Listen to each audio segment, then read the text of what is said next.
Hindi pinatay ni David si Saul. Ika-24 na kabanata. Nang bumalik si Saul mula sa pakikipaglaban sa mga Filisteo, sinabi sa kanya na naroon si David sa disyerto ng Engedi. Kaya pumili si Saul ng 3,000 tao galing sa buong Israel, at lumakad sila para hanapin si David, malapit sa mabatong lugar na tinitirhan ng maiilap na kambing. Nakarating si Saul sa kulungan ng mga tupa sa tabi ng daan, kung saan may kuweba roon. Pumasok siya sa loob ng kuweba at doon dumumi. Doon pala sa kaloob-loobang bahagi ng kuweba nagtatago si David at ang mga tauhan niya. Sinabi ng mga tauhan ni David, "Dumating na ang panahong sinabi ng Panginoon na ibibigay niya sa iyo ang iyong kaaway, at ikaw na ang bahala kung ano ang gusto mong gawin sa kanya." Dahan-dahang lumapit si David kay Saul at pumutol ng kapirasong tela sa laylayan ng damit nito, nang hindi nito namamalayan. Pero nakonsyensya si David dahil pinutol niya ang laylayan ng damit ni Saul. Sinabi niya sa kanyang mga tauhan, "Huwag sanang ipahintulot ng Panginoon na gawan ko na masama ang aking hari, ang hinirang ng Panginoon na maging hari."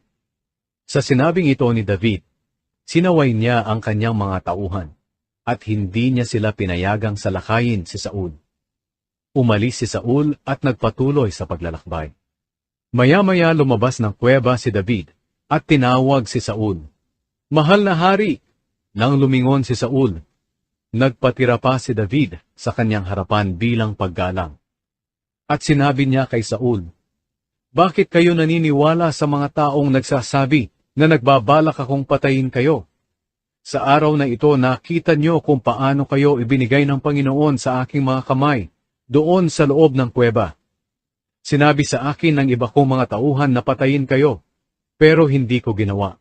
Sinabi ko sa kanila na hindi ko sasaktan ang aking hari, dahil pinili siya ng Panginoon na maging hari. Ama ko, tingnan ninyo ang kapirasong tela na hawak ko. Galing ito sa laylayan ng damit ninyo. Pinutol ko ito pero hindi ko kayo pinatay. Nagpapatunay ito na wala akong masamang plano o pagre-rebelde laban sa inyo. Wala akong kasalanan sa inyo. Pero tinutugis niyo ako para patayin. Ang Panginoon sana ang humatol sa ating dalawa, at parusahan kayo ng Panginoon sa mga ginagawa niyo sa akin. Pero wala akong gagawing masama sa inyo. Sabi nga ng kasabihan, ang masamang tao lang ang gumagawa ng masama, kaya hindi ko kayo gagawa ng masama. Sino po ba ako, at hinahabol ako ng hari ng Israel? Katulad lang ako ng isang patay na aso o isang pulgas. Ang Panginoon sana ang humatol at magdesisyon kung sino po ang may kasalanan sa ating dalawa. Sana'y mapansin niya at matugunan ang usaping ito, at mailigtas ako mula sa iyong mga kamay." Matapos magsalita ni David, sinabi ni Saul, "Ikaw ba iyan, David, anak ko?" At humagulgol si Saul. Sinabi pa niya, "Mas matuwid ka kaysa sa akin. Masama ang trato ko sa iyo pero mabuti ang iginanti mo sa akin. Sa araw na ito ipinakita mo ang iyong kabutihan.